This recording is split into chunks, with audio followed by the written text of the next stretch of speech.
രുചികളുടെ ലോകത്തിലേക്ക് എല്ലാവർക്കും ഒരിക്കൽ കൂടെ സ്വാഗതം. അപ്പോൾ ഇപ്പോഴത്തെ കാലത്ത് എല്ലാവരും ഹെൽത്തിൻ്റെ കാര്യത്തിൽ ഭയങ്കരമായ ശ്രദ്ധയൊക്കെ കൊടുക്കുന്ന ആൾക്കാരായിരിക്കും. അപ്പോൾ അതിന് വേണ്ടിയിട്ട് വർക്കൗട്ട് ചെയ്യും, അതുപോലെ തന്നെ ഫുഡിൻ്റെ കാര്യത്തിലായാലും കുറേ ഡയറ്റ് ഫോളോ ചെയ്യുക, അതുപോലെ തന്നെ ഹെൽത്തി ആയിട്ടുള്ള ഫുഡ് കഴിക്കാനൊക്കെ നോക്കുന്നവരായിരിക്കും. അപ്പോൾ ഫുഡിൻ്റെ കാര്യം എടുക്കുകയാണെങ്കിൽ, ഇപ്പോൾ ഡയറ്റ് ഫുഡിൻ്റെ കാര്യം എടുക്കുകയാണെങ്കിൽ അതിൽ ഏറ്റവും മുമ്പിൽ നിൽക്കുന്ന ഒന്നാണ് സാലഡ്. ഡിഫറെൻറ്റ് സാലഡ്സ് ഒക്കെ നമ്മൾ വീട്ടിൽ തന്നെ ഇങ്ങനെ ഫുഡ് നോക്കുന്ന ആൾക്കാർ പ്രിപ്പയർ ചെയ്യാറുണ്ട്. അതുപോലെ തന്നെ സാലഡ് ലവേഴ്സ് ഉണ്ട്, ഇങ്ങനത്തെ എന്താ പറയുക ആരോഗ്യ കാര്യങ്ങളിലല്ലാതെ തന്നെ സാലഡ് കഴിക്കാൻ ഇഷ്ടമാണ്. അപ്പോൾ ഇന്നും നമ്മളൊരു സാലഡുമായിട്ടാണ് വന്നിരിക്കുന്നത്. ഇതിനു മുമ്പ് നമ്മൾ സാലഡിൻ്റെ റെസിപ്പിയൊക്കെ ചെയ്തിട്ടുണ്ട്. അപ്പോൾ ഇന്നത്തെ സാലഡിൽ നമ്മൾ കുറേ വെജിറ്റബിൾസും അതുപോലെ തന്നെ ഫ്രൂട്ട്സും ഒക്കെ യൂസ് ചെയ്തിട്ടുണ്ട്. അപ്പോൾ നമുക്ക് നോക്കാം ഈ ഒരു സാലഡ് എങ്ങനെയാണ് ഉണ്ടാക്കുന്നത്, ഇത് നമ്മൾ എന്തൊക്കെ വെജിറ്റബിൾസ് ആണ് അല്ലെങ്കിൽ ഫ്രൂട്ട്സ് ആണ് ഉപയോഗിക്കുന്നത് എന്നൊക്കെ ഒന്ന് നമുക്ക് കാണാം. അപ്പോൾ ഈ ഒരു സാലഡ് ഉണ്ടാക്കാനായി നമ്മൾ ആദ്യം എടുക്കുന്ന ഇൻഗ്രീഡിയൻ്റ് എന്ന് പറഞ്ഞാൽ നിലക്കടലയാണ്. ഈ നിലക്കടല ഞാനൊരു 1/4 കപ്പിൽ കൂടുതൽ എടുത്തിട്ടുണ്ട്, ഒരു 1/3 കപ്പോളം എടുത്തിട്ടുണ്ട്. ഇത് വേവിച്ചെടുത്തതാണ്. അപ്പോൾ നിങ്ങൾക്ക് വേണമെങ്കിൽ റോസ്റ്റ് ചെയ്തെടുക്കാം. അപ്പം ഞാനിത് വേവിച്ചതെന്ന് പറഞ്ഞാൽ ആദ്യം കുറച്ച് സമയം ഒരു 1/4 മണിക്കൂറോളം വെള്ളത്തിലൊന്ന് കുതിർത്ത് വെച്ചു. എന്നിട്ട് കുക്കറിലിട്ട് ഒരു 2 വിസിൽ അങ്ങനെ വേവിച്ചെടുത്തതാണ്. അപ്പോൾ ഇത് ആണെങ്കിൽ നമുക്ക് ഇത്ര ക്വാണ്ടിറ്റി എന്നൊന്നുമില്ല. സാലഡിൽ നമുക്ക് ആവശ്യമുള്ള ക്വാണ്ടിറ്റി അനുസരിച്ച് ഇൻഗ്രീഡിയൻസിൻ്റെ അളവിൽ മാറ്റം വരുത്താം. അടുത്തതായി നമ്മൾ ചെയ്തത് എന്താണെന്ന് വെച്ചാൽ ബ്രോക്കോളി, അതുപോലെ തന്നെ ക്യാപ്സിക്കം ഡിഫറെൻറ്റ് കളറിലുണ്ടെങ്കിൽ അങ്ങനെ എടുക്കാം. ഞാൻ പച്ച മാത്രമാണ് എടുത്തത്. അപ്പോൾ ഇത് ഒന്ന് ആവി കയറ്റി എടുത്തതാണ്. നമ്മൾ സ്റ്റീമറിൽ വെച്ചിട്ട് ആവി കയറ്റി അങ്ങനെ എടുത്താൽ മതി. നിങ്ങൾക്ക് വേണമെന്നുണ്ടെങ്കിൽ കുറച്ചൊന്ന് ഒരു ഓയിൽ ഒഴിച്ചിട്ട് ഒന്ന് സോട്ട് ചെയ്തെടുക്കാം. പക്ഷേ കുറച്ചും കൂടെ ഹെൽത്തി ആയിട്ട് എന്ന് പറഞ്ഞാൽ ആവി കയറ്റി എടുക്കുന്നത് തന്നെയായിരിക്കും. അപ്പം ഞാൻ എന്താ ചെയ്തതെന്ന് വെച്ചാൽ കുറച്ച് കുക്കറിൽ കുറച്ച് വെള്ളം വെച്ചു. എന്നിട്ട് സ്റ്റീം ചെയ്യുന്ന പാത്രത്തിൻ്റെ മുകളിലേക്ക് ഇത് വെച്ച് കൊടുക്കുകയാണ് ചെയ്തത്. അപ്പോൾ ഇതിൻ്റെ ഒരു ക്വാണ്ടിറ്റി എന്ന് പറഞ്ഞാൽ ഞാൻ എടുത്തിരിക്കുന്നത് ബ്രോക്കോളി ആണെങ്കിൽ ഒരു ചെറിയ ബ്രോക്കോളി അതിൻ്റെ ഒരു 1/2 പോർഷൻ എടുത്തു. അതുപോലെ തന്നെ ഒരു ക്യാപ്സിക്കത്തിൻ്റെ പകുതി അത്രയാണ് എടുത്തിരിക്കുന്നത്. ഞാൻ പറഞ്ഞതുപോലെ ഡിഫറെൻറ്റ് കളേഴ്സ് ഉണ്ടെങ്കിൽ ക്യാപ്സിക്കം ഡിഫറെൻറ്റ് കളറിൽ എടുക്കാവുന്നതാണ്. അപ്പോൾ കുക്ക് ചെയ്യാനുള്ള കാര്യങ്ങളൊക്കെ ആദ്യം തന്നെ അങ്ങ് കഴിച്ച് മാറ്റി വെച്ചു. ഇനി കട്ടിങ്ങിന് വേണ്ടിയിട്ട് കുറച്ച് കാര്യങ്ങൾ കൂടെ വേണം. ഇപ്പോൾ ഓണിയൻ എടുത്തിട്ടുണ്ട്. ഓണിയൻ ഒരു 2 ചെറിയ സവാളയാണ് എടുത്തിട്ടുള്ളത്. പിന്നെ അതുപോലെ തന്നെ ടൊമാറ്റോ, ഞാനിവിടെ ചെറിയ ടൊമാറ്റോ ആണ്, ചെറുതുണ്ടല്ലോ, അപ്പോൾ അത് സാലഡിന് നല്ലതായതുകൊണ്ട് അതെടുത്താണ്. നമുക്ക് സാധാരണ ടൊമാറ്റോ പുളി അധികം ഇല്ലാതെ അങ്ങനെ എടുക്കാവുന്നതാണ്. പിന്നെ നമ്മൾ ആപ്പിൾ എടുത്തിട്ടുണ്ട്. ആപ്പിൾ ഒരു പകുതി ആപ്പിളാണ് എടുത്തിരിക്കുന്നത്. അതുപോലെ ലെറ്റ്യൂസ്, സാലഡ്സിൽ എപ്പോഴും മുമ്പിൽ നിൽക്കുന്ന ഒന്നാണ് ലെറ്റ്യൂസ്. അപ്പോൾ ലെറ്റ്യൂസും എടുത്തിട്ടുണ്ട്.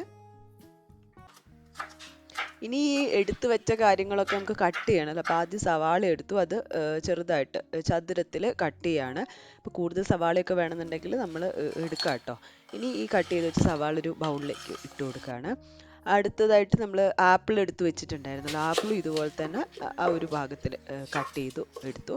അതും കൂടെ നമുക്ക് ബൗളിലേക്ക് ഇട്ട് കൊടുക്കാം. ഇനി നമ്മൾ തക്കാളി എടുക്കുന്നുണ്ട്. അപ്പം ഞാൻ പറഞ്ഞല്ലോ ചെറിയ ടൊമാറ്റോ ആണ് എടുത്തിട്ടുള്ളത്. അപ്പോൾ അത് ചെറുതാണെങ്കിൽ അതുപോലെ തന്നെ ഇടാം, ഇല്ലെങ്കിൽ ഇതുപോലെ 2 എണ്ണമായിട്ട് കട്ട് ചെയ്തിട്ട് എടുക്കാം. ചെറിയ ടൊമാറ്റോ ആണെങ്കിൽ അതും നമ്മളൊരു പാത്രം ചെറുതായിട്ട് കട്ട് ചെയ്തിട്ട് എടുക്കാം. പിന്നെ നമുക്ക് ലെറ്റ്യൂസ് വേണം. അപ്പോൾ ലെറ്റ്യൂസും അതുപോലെ തന്നെ ചെറുതായിട്ട് ലീഫ് ചെറുതായിട്ട് കട്ട് ചെയ്തെടുത്തു. അതും കൂടെ നമുക്ക് ബൗളിലേക്ക് ഇട്ട് കൊടുക്കാം. ഇനി നമ്മൾ വേവിച്ച് വെച്ച ബ്രോക്കോളി അതുപോലെ തന്നെ ക്യാപ്സിക്കം ഉണ്ടല്ലോ, അപ്പോൾ ആ ക്യാപ്സിക്കവും ബ്രോക്കോളിയും കൂടെ ഇട്ട് കൊടുക്കുകയാണ്. അപ്പോൾ ഇതിൻ്റെയൊക്കെ ക്വാണ്ടിറ്റി എന്ന് പറഞ്ഞാൽ ഞാൻ പറഞ്ഞല്ലോ, നമുക്ക് എത്രയാണ് ആവശ്യം അത് നോക്കിയിട്ട് ചേഞ്ച് വരുത്തിയാൽ മതി. ഇനി നമ്മൾ വേവിച്ച് വെച്ച നിലക്കടല അതും കൂടെ ഇതിലേക്ക് ചേർത്ത് കൊടുക്കുകയാണ്. ഇത് ചേർത്ത് കൊടുക്കുമ്പോഴത്തേക്ക് ബൗള് ഏതാണ്ട് നിറഞ്ഞപ്പം ഇളക്കാൻ പറ്റാത്തപ്പോൾ ഞാൻ ബൗള് മാറ്റി. അപ്പോൾ നല്ല സുഖത്തിൽ ഇളക്കാൻ പാകത്തിൽ കുറച്ച് വലിയ ബൗളിലേക്ക് മാറ്റി നല്ലപോലെ മിക്സ് ചെയ്തെടുക്കാം. അപ്പോൾ അതവിടെ കഴിഞ്ഞു. ഇനി എന്താണെന്ന് വെച്ചാൽ ചെറിയൊരു കപ്പ് എടുത്തു. അതിലേക്ക് നമ്മളിപ്പോൾ ചെറുനാരങ്ങയുടെ ഒരു പകുതിയാണ്, നല്ല വെള്ളമുള്ള ചെറുനാരങ്ങയാണ്, അപ്പോൾ അത് എടുത്ത് പിഴിയാണ്. ഇതിന് പകരം നിങ്ങൾക്ക് വേണമെങ്കിൽ വിനീഗർ ഉപയോഗിക്കാം. അധികം പുളി വേണ്ടാന്നുണ്ടെങ്കിൽ ചെറിയ ചെറുനാരങ്ങ എടുത്താൽ മതി.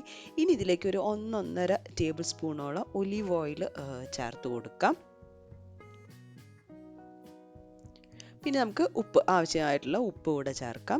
പിന്നെ കുരുമുളകാണ് എടുക്കുന്നത്. അപ്പം ഞാൻ കുരുമുളക് ക്രഷ് ചെയ്തിട്ട് ഇട്ട് കൊടുക്കുകയാണ്. പൊടിയാണെങ്കിലും കുഴപ്പമില്ല, പക്ഷേ കുറച്ചൊരു തരി പോലെ ഉള്ളതാണ് നല്ലത്. ഇനി നമ്മളെ ചില്ലി ഫ്ലേക്സ് ഉണ്ടല്ലോ, ചില്ലി ഫ്ലേക്സ് ഉണ്ടെങ്കിൽ അതായാലും മതി. അപ്പോൾ ഇതെല്ലാം ചേർത്തതിന് ശേഷം നല്ല പോലെ ഒന്ന് മിക്സ് ചെയ്തെടുക്കാം. അപ്പോൾ നമ്മൾ ഇതാണ് ഈ സാലഡിലേക്ക് ചേർത്ത് കൊടുക്കുന്നത്. ചേർത്തതിന് ശേഷം നല്ലപോലെ മിക്സ് ചെയ്യാം. എന്നിട്ട് കുറച്ച് എരിവ് വേണമെന്ന് തോന്നുകയാണെങ്കിൽ കുരുമുളകോ അപ്പോൾ അതുപോലെ ഉപ്പ് വേണമെങ്കിൽ ഉപ്പ് ചേർത്ത് കൊടുക്കാം. അപ്പോൾ ഡയറ്റൊക്കെ നോക്കുന്നവർക്ക് ഇതുപോലെ തന്നെ കഴിക്കാവുന്നതാണ്. ഇനി നമ്മൾ വീട്ടിലുണ്ടാക്കുമ്പോൾ കുറച്ചുകൂടെ ഒരു ടേസ്റ്റോ അങ്ങനെയൊക്കെ നോക്കുകയാണെങ്കിൽ നമുക്കിതിൽ വേണമെങ്കിൽ മയോണൈസ് ഒരു ടേബിൾ സ്പൂൺ നമുക്ക് നമ്മൾ ഇടയ്ക്കൊക്കെ അങ്ങനെ ഉണ്ടാക്കുകയാണെങ്കിൽ ചേർത്താലും കുഴപ്പമില്ല. അപ്പോൾ ഞാൻ കുറച്ച് മയോണൈസ് കൂടെ ചേർക്കുകയാണ്. മയോണൈസ് കൂടെ ചേർത്തതിന് ശേഷം നല്ലപോലെ അങ്ങ് മിക്സ് ചെയ്ത് കൊടുക്കാം. അപ്പോൾ നമ്മുടെ സാലഡ് ഇവിടെ റെഡി ആയിട്ടുണ്ട്. നല്ല ഹെൽത്തി ആയിട്ടുള്ള നമുക്ക് കയ്യിലുള്ള ഫ്രൂട്ട്സും വെജിറ്റബിൾസും ഒക്കെ വെച്ചിട്ട് ഉണ്ടാക്കാവുന്നതാണ്. നമ്മളിതിൽ ബ്രോക്കോളി അതുപോലെ തന്നെ ക്യാപ്സിക്കോ ആണ്, അതുപോലെ നിലക്കടലയാണ് കുക്ക് ചെയ്തെടുത്തിട്ടുള്ളത്. അപ്പോൾ ഇതുപോലെ ഒന്ന് നിങ്ങൾ ട്രൈ ചെയ്ത് നോക്കുക. എല്ലാവർക്കും ഇഷ്ടപ്പെടും. ട്രൈ ചെയ്ത് നോക്കി നിങ്ങളുടെ ഫീഡ്ബാക്ക് ഒക്കെ അറിയിക്കുക. പുതിയൊരു വീഡിയോയിൽ കാണാം. അതുവരെ ബൈ.